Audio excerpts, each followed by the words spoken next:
Please, he whispered. Just promise me you'll try it. For 1,000 days. His father wiped tears with the back of his hand.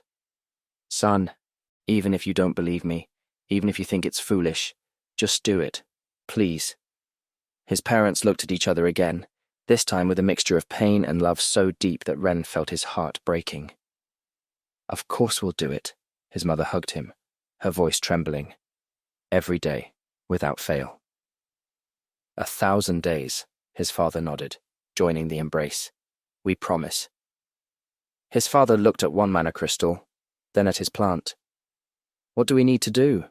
Ren knew they were just playing along, that they thought this was his way of coping with the trauma of having the weakest beast, of having to leave for school where he would be mocked for years. But they had promised to try. They never had broken a promise with him. And for now, that was enough. The last 6 days had passed in a blur of detailed instructions and practices on how to process the crystal. His parents followed each step with a dedication that broke Ren's heart, not because they believed it would work, but because they couldn't bear to see the hope in their son's eyes fade. Now Ren had 2 years to get them 2 vitality runes. He would have to pay about 20,000 crystals or find a way to. He would see how to achieve it. If the school was as they said, maybe it wouldn't be so difficult. Or maybe it would. Now, while packing his last belongings, Ren mentally reviewed the requirements for his own spore's evolution. The components were significantly more demanding than the mana crystals and pollen his parents needed. Fortunately, the Imperial Academy of Cultivation and Evolution wasn't just any school. It was one of the city's 3 most prestigious institutions, if not the most prestigious, with extensive laboratories, thousands of specialized cultivation techniques, and, according to rumors, even ancient ruins on its grounds. Do you have everything ready? His mother asked from the door, holding a food package she had prepared for his journey. Ren nodded, unconsciously touching the mantis core that was next to the plates and golden fungus in his back. They hadn't believed how he obtained these things, though they pretended to. How could they believe something like that? The mushrooms in his hair glowed softly as he hugged his parents one last time. In a year, when he returned, their plants would have completed almost 1/3 of the ritual. And in less than 3 years, though they didn't believe it possible now, they would reach a power that would change their lives. He couldn't wait to return for the second time and give them their runes as a gift.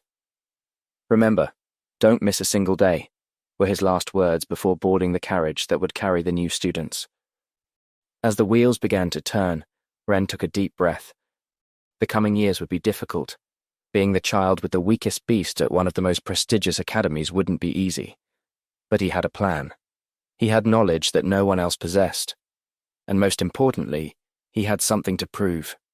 The carriage moved away from the outskirts, heading toward the heart of the city, where the Imperial Academy's spires rose like spears against the morning sky. It was time for the boy with the useless fungus to begin his true path to power. As the carriage pulled away, Ren couldn't help worrying about his parents. Though they wouldn't tell him, Ren's new knowledge had shown him subtle details in their bodies and invocations that were beginning to show signs of mana poisoning. His father particularly. That's why he had fallen ill. Living in the outskirts for so many years. That poor house didn't have a great location, but its land wasn't small at all. They had sold it for about 500,000 crystals.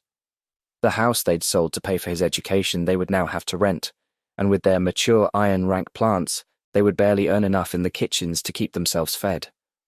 At 60 years old, they were already close to normal life expectancy. Only the base vitality their plants granted them guaranteed an additional 30 years. A precious gift, but not enough in Ren's eyes. If they complete the ritual, he murmured, if their plants reach Bronze 2 power, they wouldn't just gain more strength and better job opportunities. The increased vitality would give them several additional decades of life. It would cure his father. Ren would see his parents only once a year if he managed to gather money for the trip. About 100 crystals should be easy to get, or so he thought. What wouldn't be easy would be getting the runes and materials necessary for his own evolution. But it didn't matter. Ren wanted to excel in school and make them proud, maybe even become wealthy and buy them a house in the city. He knew his parents deserved it more than anyone, but everything in its time. He would have 2 years to achieve his first goal, 8 years for the second, 8 visits total before graduating, 8 opportunities to verify their progress with the ritual, to ensure they followed each step correctly. In the best case, by the 3rd visit already. The carriage crossed through city streets, taking him further and further from the outskirts where his parents would begin another day of hard work, always believing they were following a meaningless ritual just to make their son happy. Ren's fingers unconsciously traced the mantis core in his bag, knowledge about his own spore flowing through his mind. But before he could contract it, he would need to turn it into an egg and evolve his fungus to bronze rank. To evolve, he would first need to absorb the essence of death, charging a bronze rank crystal with the moss that grows on discarded bodies of bronze beasts. Then, he would need to mix it with venomous spores from bronze rank fungi. Finally, he had to seal the process with the mold that forms on some magical runes when they absorb too much mana. He had to absorb those expensive processed crystals for 100 days before consuming the final piece. The piece for the final day was the golden fungus in his backpack. The mushrooms in his hair pulsed softly, as if responding to his thoughts about cultivation. "I'll show them," whispered Ren, his mushrooms glowing with determination. "I'll show them that their faith in me, even if pretended, wasn't in vain." The carriage stopped to pick up more students in the commercial district. Ren sank into his seat, conscious of the glowing mushrooms in his hair. Before, he would have expelled his spore to hopefully avoid mockery, but now, the idea of losing that constant flow of knowledge, of returning to ignorance about beasts and their secrets, was unbearable. A group of 3 children boarded, their fused beasts already granting them cool, visible changes: metallic claws, tiger markings, gleaming scales. They stopped when they saw him. "Oh, look who's here," smiled the tallest, a boy with feline features thanks to his tiger beast. "The rotting boy. Are those glowing mushrooms on your head?" The group's only girl wrinkled her nose.